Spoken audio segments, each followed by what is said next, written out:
Coming to you from Moscow, remember in 2022, Prime Minister Narendra Modi had very famously remarked to President Vladimir Putin that this is not the time for war, ye yudh ka yug nahi hai, that's what he had said. And it is the war that is looming, over this meeting. Now this meeting between Prime Minister Narendra Modi and Vladimir Putin is happening after a gap of 9 years. In fact, that's in Moscow, in Russia. In fact, they've actually had a lot of phone conversations in the last 10 years, but it was in 2019 that Prime Minister had visited Russia. In fact, he had gone to an eastern city called Vladivostok for an economic conclave. And today's meeting is particularly important because it is his first visit to Russia after the Russia-Ukraine war broke out. Now, Russia-India relationship has been strong and steady for several years, but it has also seen a lot of layers in the past, with increasing ties of India with Western allies, specifically United States of America, and Russia getting close to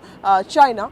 So clearly there are many angles there. Now US is also headed for elections. We don't know who is going to be the, if there is going to be a change of guard in the White House and how that is going to impact India's foreign policy. But today's visit of the Prime Minister to Moscow is a reiteration of the strong and solid ties that India has had with Russia even before the Cold War. Remember that Russia has been a solid partner for India for several years, and which is why India has always, maintained neutrality when it came to Ukraine and Russia war, but clearly maintaining that diplomacy, democracy and dialogue is the way forward. So clearly this is coming even as the war looms over all over this, and this is Prime Minister's first bilateral meeting after he took charge as the Prime Minister of India for the third time. I'm told that trade and very important issues like the use of Indians, the misleading of certain Indians to fight on Russian front lines is top on agenda for the Prime Minister. Other than that, of course, defense ties. Remember,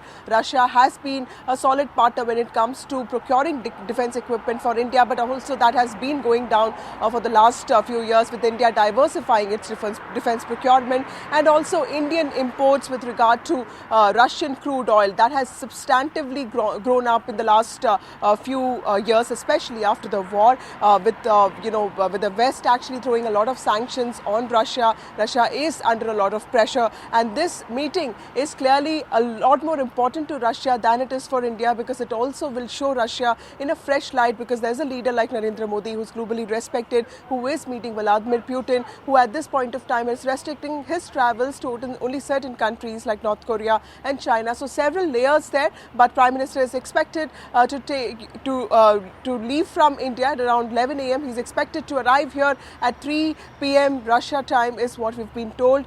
He'll be part of this very important dinner that President Putin is hosting for him. Apart from that, he will also be meeting Indian community members. I met some of them last night. There are many rehearsals going on there, dance programs, music programs. So all of that is going to happen. And of course, tomorrow he'll also have a larger community event with the Indian diaspora community here. But clearly bilateral meetings will take place, and high-level delegation meetings are also going to take place, with a lot of focus on trade, people-to-people ties and defense relations.